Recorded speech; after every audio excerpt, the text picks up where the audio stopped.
NEET परीक्षा leak मामले को लेकर सरगर्मियां दिन प्रतिदिन चढ़ती जा रही हैं। दरअसल आपको बता दें कि उत्तर प्रदेश में नीट परीक्षा मामले को लेकर भी सरगर्मियां चढ़ती हुई देखने को नजर आ रही हैं, जहां पर एक तरफ बच्चों का भविष्य होता है, परीक्षा देकर बच्चे अपने भविष्य को पाना चाहते हैं, अपने भविष्य को की ओर आगे बढ़ते हैं, अपना लक्ष्य पाना चाहते हैं। तो वहीं जब परीक्षा लीक हो जाता है तो बच्चों के पूरे सपने चकनाचूर हो जाते हैं। इसी क्रम में आपको बताते चले कि नीट परीक्षा को लेकर पिछले कई दिनों से पूरे देश में सियासत गरमाई हुई है। ये मामला अभी भी क्लियर नहीं हुआ है कि इस मामले पर आखिरी निर्णय क्या लेना है। लेकिन इसी बीच आपको बताते चले कि वेदी राम उत्तर प्रदेश के विधायक हैं, और अगर बात कही जाए सुबह सपा पार्टी से वो विधायक हैं, जिनको लेकर अब उनका नाम पेपर लीक मामले में आ रहा है कि वेदी राम का नाम भी पेपर लीक मामले से जुड़ा हुआ है। कहीं ना कहीं वेदी राम भी पेपर लीक मामले में जुड़े हुए हैं। इस मामले को लेकर वीरेंद्र सिंह जो समाजवादी पार्टी के सांसद है चंदौली से, उन्होंने ट्वीट कर जानकारी दी है कि ओम प्रकाश राजभर जो सुबह सपा के राष्ट्रीय अध्यक्ष हैं और उन्हीं के पार्टी के विधायक वेदी राम पर उन्होंने ब्लेम लगाया और कहा है कि वेदी राम और सुबह सपा पार्टी के राष्ट्रीय अध्यक्ष यानी कि ओम प्रकाश राजभर का अकाउंट, दोनों लोग का मिलान होना चाहिए, चेकिंग होनी चाहिए इन लोग के अकाउंट के बारे में।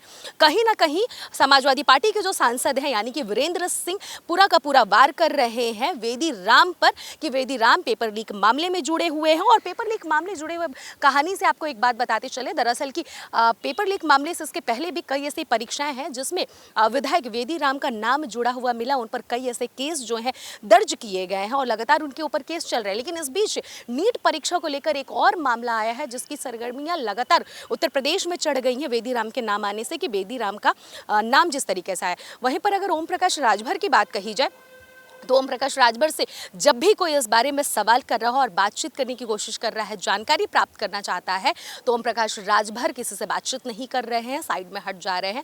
वो इस बारे में बिल्कुल भी अभी तक कोई बयान नहीं दिया। अब देखना ये होगा कि ओम प्रकाश राजभर इस मामले पर क्या बयानबाजी कर रहे हैं। लेकिन परीक्षा लीक मामले को लेकर आपको बता दें कि जिस तरीके से जब परीक्षा लीक हो जाता है और बच्चों की अगर बात कही जाए तो लगातार बच्चों का ये कहना है कि सपने टूट जाते हैं। एक पैसे, कई लोग ऐसे होते हैं जिनके वह फाइनेंशियल प्रॉब्लम होती है, उसके बावजूद भी परीक्षा देने के लिए या फिर पढ़ाई करने के लिए बच्चे एक एक रुपए जुटाकर या फिर उनके माँ बाप एक एक रुपए जुटाकर बच्चे का भविष्य बनाने के लिए परीक्षा करवाते हैं कि वो उनके सपने को पूरा करें। लेकिन जब परीक्षा लीक हो जाता है तो पूरे तरीके से बच्चों का भविष्य टूट जाता है। और इसी कड़ी में आपको बता दें कि उत्तर प्रदेश सरकार यानी कि योगी आदित्यनाथ ने भी कड़ा निर्णय लिया है। जो भी परीक्षा लीक मामले में व्यक्ति पाया जाएगा उस पर सख्त कार्रवाई होगी, आजीवन कारावास होगा और 1 करोड़ रुपए उसे जुर्माना भी देना पड़ेगा। वहीं केंद्र सरकार ने भी निर्णय लिया है 10 वर्ष का कारावास और 1 करोड़ रुपए जुर्माना। लेकिन उत्तर प्रदेश में एक चीज चेंजिंग देखने को मिल रहा है कि आजीवन उस व्यक्ति को कारावास यानी कि जेल के हवाले रहना पड़ेगा। अब देखना ये होगा कि वेदी राम को लेकर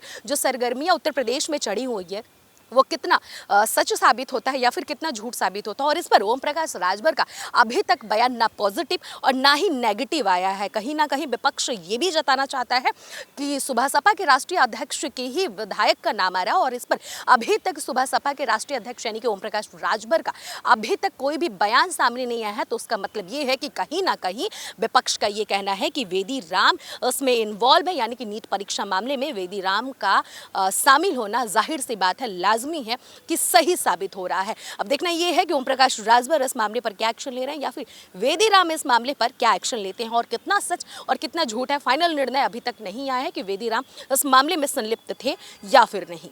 कैमरा पर्सन राकेश के साथ अनन्या मिश्रा, टीवी 24 लखनऊ।